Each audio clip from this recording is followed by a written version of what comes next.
In 1200 BC, in the most chaotic period of Israel's history, there was a woman who did not rule from a palace, did not sign decrees in an office, and did not preside over a closed chamber. She ruled under a tree, and even so, an entire nation went up to her to be judged. The name of that woman is Deborah, and the detail that almost no one mentions is this: the palm tree under which she exercised her authority bore her name. It was not the people's palm, it was not the king's palm. It was Deborah's palm. In this video, you will understand how a woman who lived in one of the most violent and oppressive periods of the ancient Middle East conquered territory, authority, and influence, without asking permission from anyone, and what that means for you today. The answer to how Deborah became the only woman to occupy the highest political office in Israel is not in her gift. It is in something that most women avoid doing. You will understand what that is before the end of this video. We are around 1200 BC. The people of Israel have just occupied Canaan under the leadership of Joshua, but the transition of power failed. Joshua died without preparing a successor. The result was what archaeologists and historians call the period of the Judges, an era of political fragmentation, religious instability, and military domination by neighboring nations. In this specific period, Israel was under the rule of Jabin, a Canaanite king who ruled from Hazor, a strategic city located in the north of Canaan, on the shores of Lake Kinneret, on a trade and military route of enormous importance. The general of Jabin's army, named Sisera, commanded 900 iron chariots, cutting-edge military technology for the time. To give a reference, iron chariots with blades on their wheels functioned like war tanks. When they entered the battlefield, the people of Israel had neither shield nor spear to face them. The oppression lasted 20 consecutive years. 1. The palm tree as conquered territory. Judges 4:5 says that Deborah attended the people under the palm of Deborah. It is not a decorative detail. In Hebrew tradition, all other judges and authorities exercised their function at the city gate, the equivalent of the public court, the official space of power. Deborah chose under a palm tree between Ramah and Bethel in the mountainous region of Ephraim, and that place came to bear her name. This is relevant because palm trees take decades to grow. The palm that the Bible names as Deborah's was acquired by presence, not by title. It is the record of how long she stayed in that place, listening, judging, advising, before anyone gave her any position. The operational principle here is precise. Territory is not requested. Territory is conquered through constant presence and consistent work. The date palm, Phoenix dactylifera, was, in the ancient Middle East, a symbol of justice and prosperity. Psalm 92 states directly, "The righteous shall flourish like the palm tree." More than a poetic detail, this was a cultural code. The people of Israel identified that image with righteousness and lasting authority. When the Bible says that Deborah attended under a palm tree, the text is communicating to the ancient reader, this woman has legitimate authority. 2. The biology of the palm tree as strategy. The palm tree withstands up to 150 kWh winds. Trees with exposed roots appear more robust, but they fall first. The palm bends but does not break because its roots go deep before growing upward. This translates a behavior documented in Deborah. She does not appear suddenly. The biblical text does not have a chapter introducing her. When she appears, she is already a prophetess, already a judge, already the wife of Lapidoth. The entire structure of her influence was already consolidated.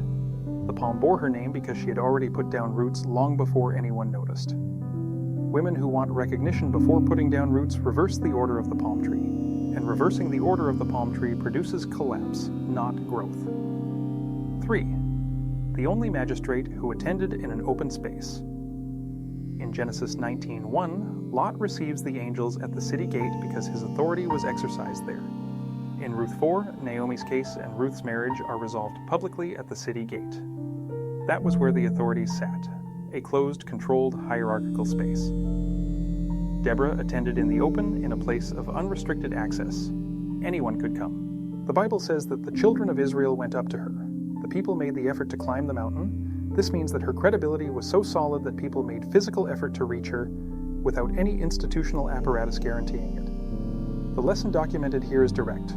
Real authority does not need a closed structure to sustain itself. It sustains itself by the quality of what it produces. If you want to continue learning how women with real authority build influence without depending on external validation, subscribe to this channel and like this video. This material continues to arrive every week. 4. the conquest that no one notices. The palm was hers before she was famous. The text does not say that Deborah arrived famous, and the palm was named in her honor. The text implies the opposite. She stayed in that place for so long with such consistency that the palm came to be identified as part of her identity. Territory preceded recognition. This is the opposite of the contemporary model of building influence, which tries to create recognition first and then build substance. Deborah's model is build substance to the point where recognition becomes inevitable. Deborah's location, between Ramah and Bethel in the mountainous region of Ephraim, was geographically strategic. From that point, she had a view of the ruins of Jericho, a city destroyed by Joshua decades earlier. Scholars who analyze biblical geography indicate that this location was probably intentional. Deborah operated from a point where God's past with Israel was visible. She judged the present with her eyes set on what God had done. 5. The high place as protection, not as vanity. The mountain in the text of Judges 4 is not a symbol of arrogance, it is strategic protection. When you are in a high place, certain things simply do not reach you. Not because you ignored them, but because distance makes them insignificant. Arrows shot from the base of a hill do not reach the summit. Deborah operated in a high place because those who judge need distance. A judge who is at the same level as those they judge loses perspective. Deborah's position was not about status, it was about the ability to see what those in the valley cannot see. 6.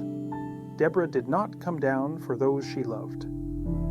The narrative of Judges 4 contains an element that often goes unnoticed. Deborah does not abandon her position to save the people she loves. She remains where she is. It is the people who come up. When Barak, the commander of Israel's army, needs her to go to war, she is the one who sets the terms. She goes, but under the conditions she establishes. This contradicts a recurring pattern documented in female leadership in high-pressure contexts. The tendency to come down from a place of clarity and authority to seek approval from those who have not yet come up. Deborah does not come down, and that is exactly what makes her effective for those who come up to her. Deborah did not conquer the palm tree in a day. She conquered the territory through cumulative presence, listening, judging, advising, returning, staying, until the place came to bear her name. The palm was hers because she put down roots before needing fruit. What this means in practical terms: the territory you want is not requested. It is not declared. It is not expected that someone will hand it over. It is conquered through the decision to be, consistently, without glamour, without an audience, in the place where God called you to be. When the palm bears your name, no one needs to announce who you are. But there is a detail about the battle Deborah led that most biblical studies do not mention. The victory was not won by the sword. It was won by rain. And the decision Deborah made before the rain fell revealed a level of strategic intelligence that contradicts everything expected of a spiritual leader. That is exactly what comes next.